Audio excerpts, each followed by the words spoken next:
Naniniwala ang lider ng Kongreso na hindi maaapektuhan ng PDAF scam ang tungkulin ng mga kongresista. Ayon kay House Speaker Sonny Belmonte, bagamat mahaba ang listahan ng mga kongresistang idinadawit sa scam, naganap umano ito sa panahon ng dating administrasyon. May report si Emil Carrion. Halos sa 100 miyembro ng napangalanan sa Napoles List PDAF scam, 20 lamang ang incumbent congressman. Marami ang nanilbihan sa 14th at 15th Congress. Those involvements were during the GMA days. Kaya kung may bugbog sarado, yun ang mga bugbog sarado. But we have many, siguro 80% of the current Congress are newcomers in this Congress, have never been part of the 9th or 8th Congress where all of these anomalies took place, and they are very gung-ho. Bunsod nito, hindi na umano kakailanganin pa ang mag-imbestiga ng malaliman. Itong hiling ni Congressman Martin Romualdez ng Independent Minority. Nauna nang humiling ng inquiry si Minority Leader Congressman Ronaldo Zamora.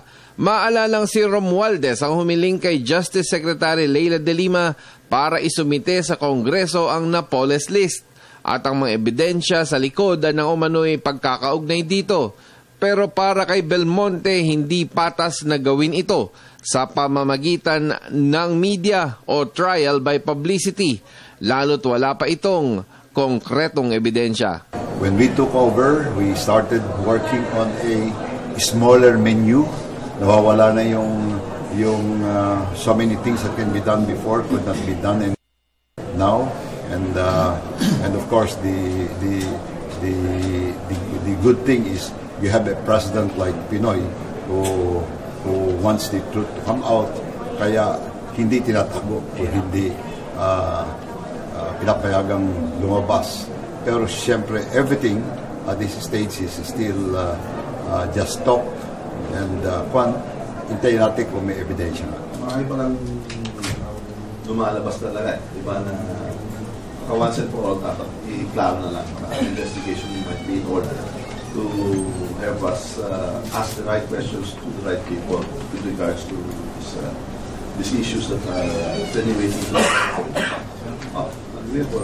Dagdag pa ni Belmonte, ang mga SARO o Special Release Order na nauugnay sa scam may hindi nakaugnay sa Priority Development Fund, kundi sa mga budget releases ng iba't ibang departamento.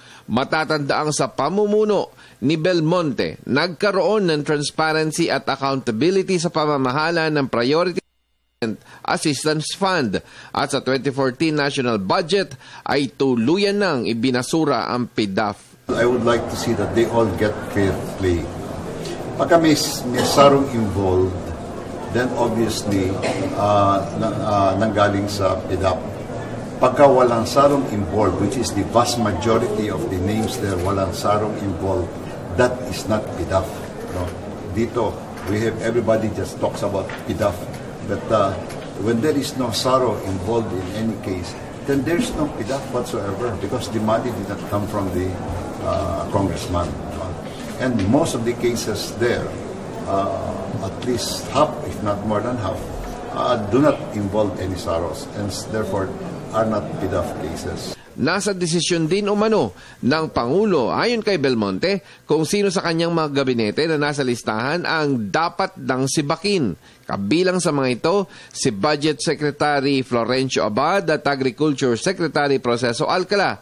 Parehong malaki ang tiwala ng Pangulong Aquino sa dalawang nabanggit na opisyal. Mula sa report ni Freddy Abando, ako si Emil Carrion.